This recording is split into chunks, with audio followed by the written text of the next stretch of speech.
Bienvenidos a la continuación de esta serie enfocada al libro que escribiera Steve Dee con la colaboración de Dan Chard, este último capitán del Reino Unido del equipo nacional de Carcassonne para los eventos mundiales y europeos online.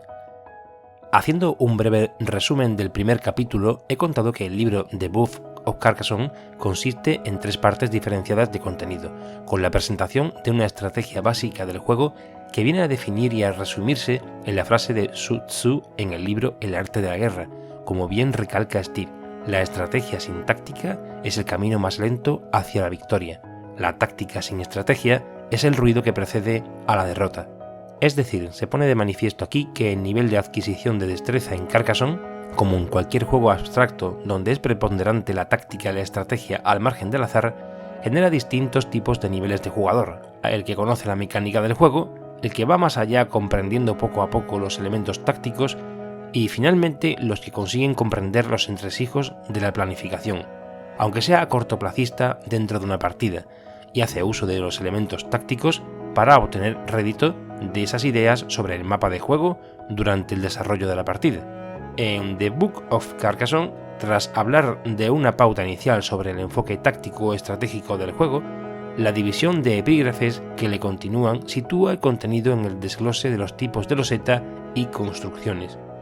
Es como si en ajedrez el índice estuviera dividido en epígrafes sobre las piezas: caballo, alfil, torre, dama, rey y peón. Igual en Hive, la colmena, donde no viene hablando de la abeja reina, la hormiga, el escarabajo, el saltamontes, etc., en un sentido cerrado. Steve Dee usa el recurso de las losetas para introducirnos en elementos tácticos básicos,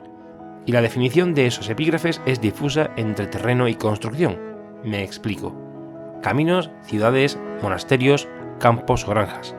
Estas divisiones van en consonancia con la reglamentación de la colocación de losetas de manera que el paisaje tenga continuidad. Existe un elemento instructivo de cómo jugar, pero los monasterios no forman parte de este grupo de terrenos, aunque sí de construcciones. Y sucede algo parecido cuando tratamos de la dualidad campo-granja. El primero, campo, viene referido conceptualmente al paisaje, field en inglés. El segundo, granja, cuando nos referimos al elemento puntuable, farm en inglés.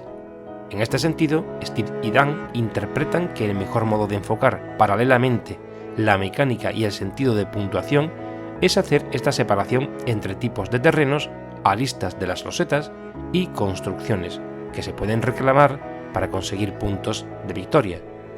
Y este enfoque lleva a la presentación, en el caso de los caminos, a mostrar diferentes formas o situaciones dadas de manera estructural en cada partida de Carcassonne, rotondas o elipses que se cierran sobre sí mismas, terminaciones de caminos con losetas que completan por ambos extremos estas cadenas más cortas o más largas de senderos en el paisaje,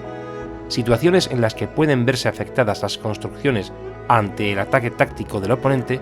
y aquí es donde va intercalando estas explicaciones que están relacionadas con cuestiones de ataque-defensa. Con las ciudades sucede exactamente lo mismo, donde la exposición de la forma de puntuar y colocar las losetas para cerrar una ciudad tiene 2 lecturas: maximizar la puntuación versus minimizar las posibilidades del rival de atacar dicha ciudad.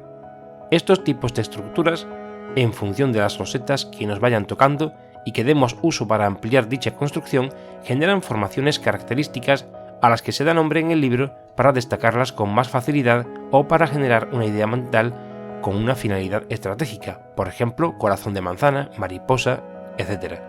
La cuestión de los monasterios es otra cosa, forma parte del paisaje constructivo del juego, pero no recibe el nombre por sus lados o aristas, que continúan siendo de campo. Aquí el autor establece los pros y los contras de esta edificación: la facilidad de puntuación alrededor del monasterio, sumada a la dificultad para completarlo, o la desventaja a la hora del uso de los recursos, meeples, para explotar otras zonas del tablero.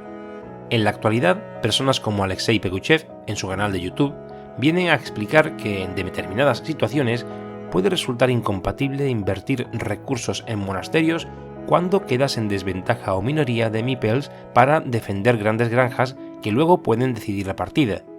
El libro The Book of Carcassonne viene a situarnos incluso en el solapamiento de monasterios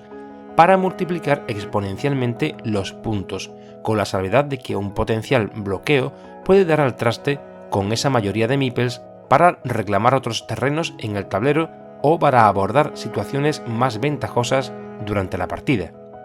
Por último, las granjas vienen a definirse como un elemento de complicado manejo para los principiantes, pero un recurso omnipotente en avezados jugadores de Carcassonne.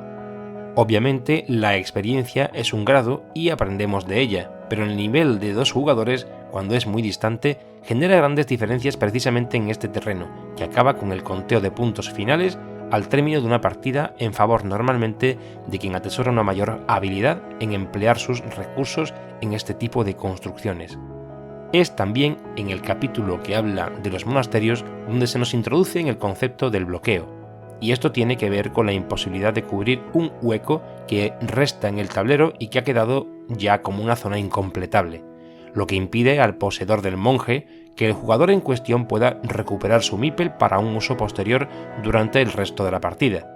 Y esto es extrapolable y afecta también a cualquier tipo de construcción, camino, ciudad o incluso granjas, las cuales estas últimas pierden la continuidad por un hueco en el paisaje, no solo por los límites marcados por las líneas de carreteras y las murallas de las ciudades, sino también por los agujeros que ya no pueden rellenarse en el paisaje. Dicho esto, durante cada uno de esos capítulos se nos ofrecen ideas, estrategia sobre la posibilidad de atacar o defenderse respecto del juego del adversario, y advierte la mejor forma de hacerlo en cada caso, introduciendo elementos tácticos. Pero como ya digo, y esto es una crítica constructiva y conceptual, no establece epígrafes concretos sobre estos elementos, sino que los introduce dentro de cada descripción de terreno o construcción. En el próximo capítulo veremos algunos consejos táctico-estratégicos más avanzados de cara a mejorar el nivel de juego en Carcassonne por parte de los autores y de los campeones mundiales entrevistados desde 2013 por Steve D. Cerramos este segundo capítulo y os esperamos en el tercer y último de este desglose estructural del libro de Steve D. y Dan Chard, The Book of Carcassonne.